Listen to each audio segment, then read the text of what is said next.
The Australian government has refused to take sides on one of the most divisive issues in the Pacific, with a decision looming. 4 island nations plan to mine the ocean for high-value metals, while 7 countries oppose deep-sea mining, saying the untested industry could have catastrophic environmental consequences.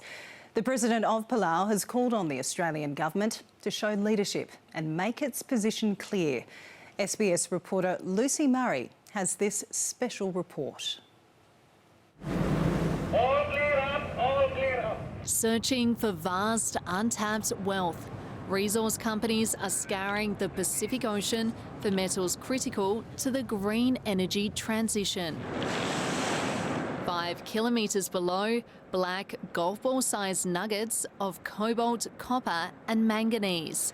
Rocks that could power electric cars. Is this the start of a new frontier or a resource boom? It's definitely the start of a new frontier. The world is looking at going to green energy, and in order to do that, we need critical minerals and critical metals. This is the start of unlocking the potential of these resources on the ocean.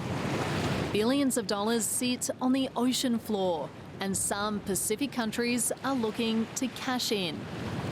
These minerals not only provide an opportunity for income for our country, but it also provides an opportunity for us to contribute to the world's push to the green energy and to reducing carbon emissions. Nauru, Tonga, Kiribati and the Cook Islands are investigating mining not just in their own territory, but in international waters. For that, they need the permission of the UN's International Seabed Authority in Jamaica. It controls mining on the high seas, which is effectively half of the planet's surface. For a decade, the 167 member nations have argued over rules needed to govern ocean mining. Now, that debate has come to a head. Mining out here in the Pacific Ocean could begin in a matter of months. Nauru has triggered a mechanism within the ISA that effectively puts a deadline on discussions. Delegates must come up with a mining code by July.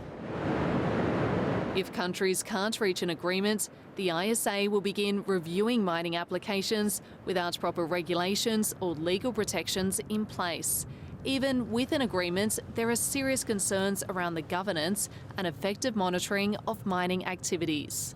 It is unclear at the moment who would ensure compliance within the ISA and who would undertake inspections. And that is obviously problematic given that we're talking about seabed mining far offshore, underwater, which is very difficult to monitor in the first place. Hello, Mr. President, how are you? Good. The President of Palau has started a petition for a 10-year pause on mining activities until more research can be done.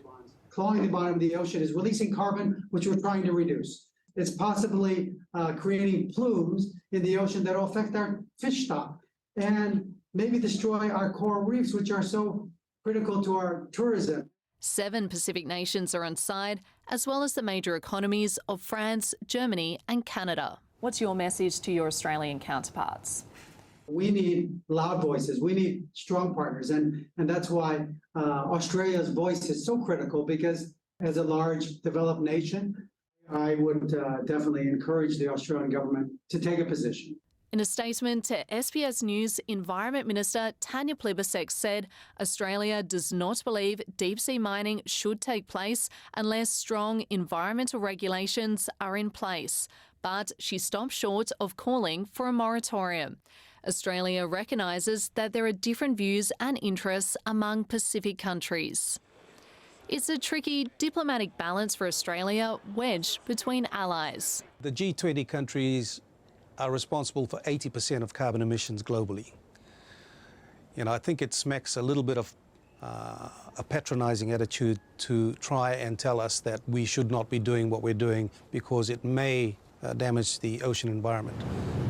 The first international mining permit could be issued this year. It's uncharted territory, and the Pacific is waiting for Australia to state its position.